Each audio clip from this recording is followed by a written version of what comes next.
from my cold, dead hands.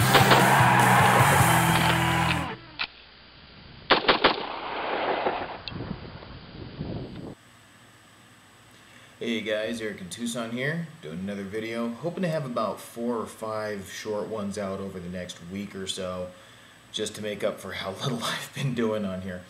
It kind of seemed to me that there was a lot of disinformation, or perhaps more correctly, misinformation, about M-16 bolt carriers. If you've got an AR-15, then you might be somewhat familiar with this. I mean, this is one of the major components that you take down and clean.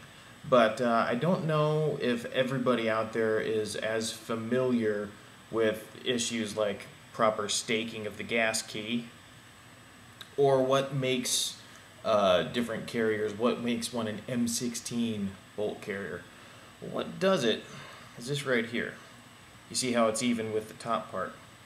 And on a quote AR-15 carrier, this cut is like further back here. Now, the reason I bring this up is because a lot of people think that this suddenly becomes a machine gun part and makes your gun illegal. It's not the case. Matter of fact, I went shooting yesterday. I'm not a lawyer. I don't play one on YouTube, but I do have a copy of a letter from the ATF 2008 that specifically says an M16 bolt carrier in your AR-15 is okay.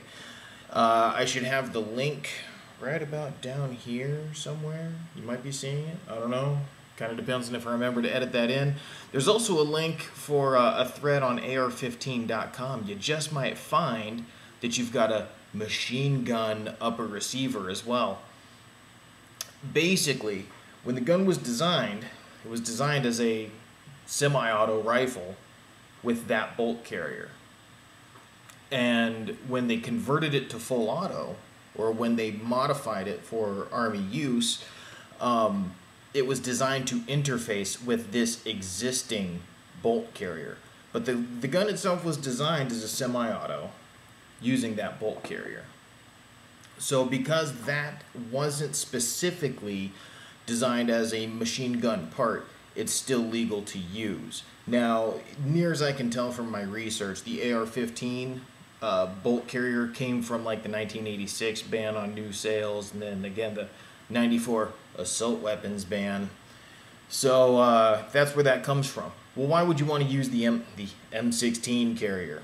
It's better balanced. It's you're not going to have tipping or tilting issues. See, the gas comes through the key and inside here. So if it's cycling better, if it's better balanced while it's cycling, you should make your gun last longer. Should be easier on the buffer tube, buffer extension. The other thing is that extra weight, that extra mass will slow down your cyclic rate and make your gun recoil easier.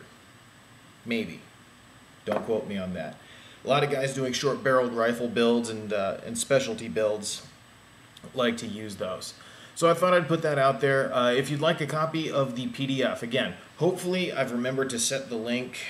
This is so weird trying to adjust my hands for this. Hopefully the link should be right about here. If not, you can go to gunrightsradio.com, click on the forums tab, scroll down to the Handgun Podcast, and once you're in my forum there in the Handgun Podcast, you'll see some stickies. One of them is called Digital Goodies, and that's a link to my personal little file server there where I've got cool little doodads for you, and one of them is the ATF letter. So hope this has been educational. Hope it says dispelled some myths for you. Check out the links that I posted here, and if they're not there, then they might be over here. Kind of depends on what side this is. If you're watching this on the YouTube channel, I should have links over here in the description. So anyway, thanks a lot, guys. Take care.